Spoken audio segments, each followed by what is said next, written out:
কিন্তু ভালো না, আমরা কিন্তু তোমাদেরকে শেষবারের মতো হুঁশিয়ার করে দিচ্ছি, আজকের পর থেকে আমাদের নেতার বিরুদ্ধে একটা কথা দেখাতে হবে, ওই চিপটা ছেড়ে ফেলবো আমরা।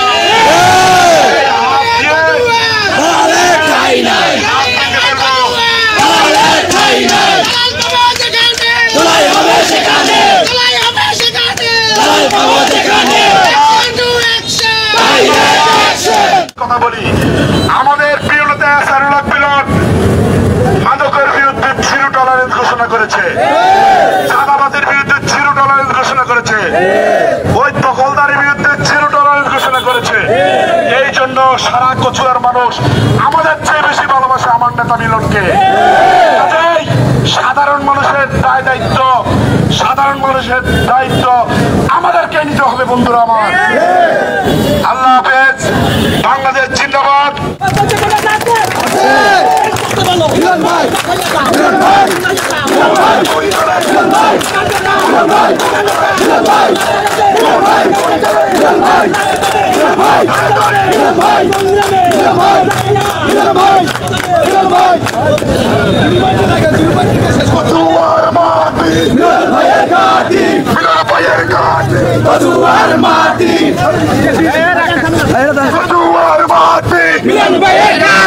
এখন মিছিল হবে কেমন?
যারা 17 বছর রাজনীতি করে মামলা হামলাকে নির্যাতন হয়েছি, আমরা তারই সাথে বলতে চাই, আমরা নির্যাতিত আমাদের যারা মিলন ভাইয়ের সাথে আছে তাদের মামলা একজনের 30টা, 35টা, 25টা, 22টা, 15টা, 7টা, এমন নিম্ন একটা বড় মামলা আছে। আপনারা খেয়াল করবেন যারা কচুয়াতে ইলেকশন করতে এসেছেন, আমার মনে হয় তাদের একটি মামলাও নেই। যদি মামলা থাকে আমি চ্যালেঞ্জ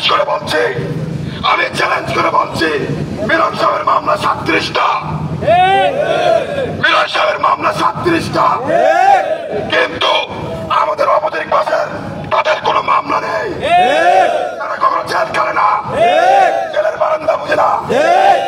আমরা চাই আগামীতে মিলন ভাইকে নিয়ে যদি কেউ কথা বলে আমরা তার চিত্ত দান দিয়ে ফেলবো।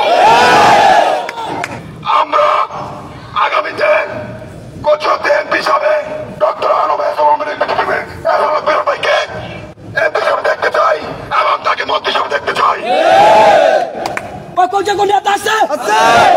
থাকলে বলো